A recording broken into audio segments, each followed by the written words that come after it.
So as you can see behind us on UT's busy campus, there's a lot of students coming here every day, and we should know because Keenan and I have both recently graduated from UT, and we experience problems with parking, dining, all of that kinds of thing because of how many students are on campus. And this year is a record number. Over 36,000 students are coming to campus every day. What we wanted to know was, are there too many cars on campus? We know parking's been an issue, but is it an issue that there's not enough spots, or that too many students are bringing their cars to campus when they could have an alternative means of getting here?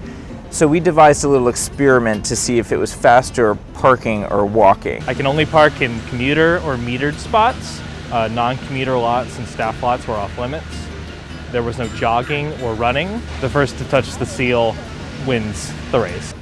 So I walked from the top of the fort here. It took me about 13 minutes. And Keenan drove that distance and parked at a lot pretty close to the library. Later found out that that lot is actually non-commuter parking now, but it used to be commuter. So Keenan beat me by a little bit. Granted, it was early in the morning, and if you're coming later in the day, you might run into some problems, which we started to see in our later experiments. Our second location was the Culinary Institute, which is on the western border of campus by Sorority Village.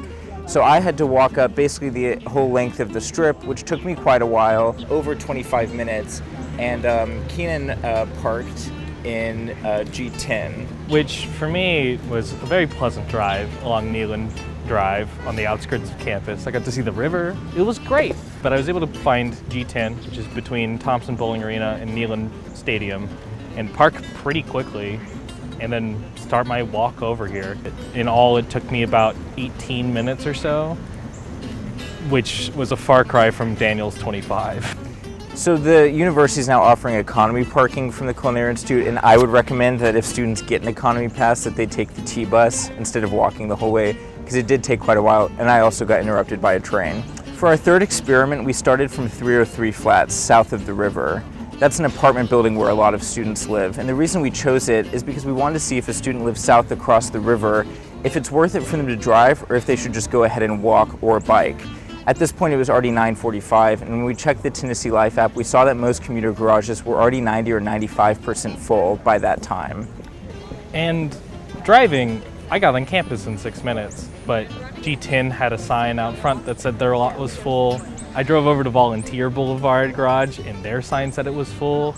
I kept driving around some lots, and I just couldn't find a space. I ended up going through Terrace Avenue Garage, which is between Lake Avenue and Terrace Avenue behind like the strip, and drove through all of that. It was full. I couldn't find a spot. I only looked out because there was a metered spot right in front of that garage that opened up, and was able to get from 303 Flats to the Seal in just under 40 minutes. So the lesson to be learned there is that if it's already a peak time, which is when most students come to campus, it's probably not worth bringing a car, even if you live across the river. And that could help the university as they're trying to build this pedestrian bridge across the river, because it might be worth it for students to bike or walk, even if they live across the river from campus, especially at those peak times.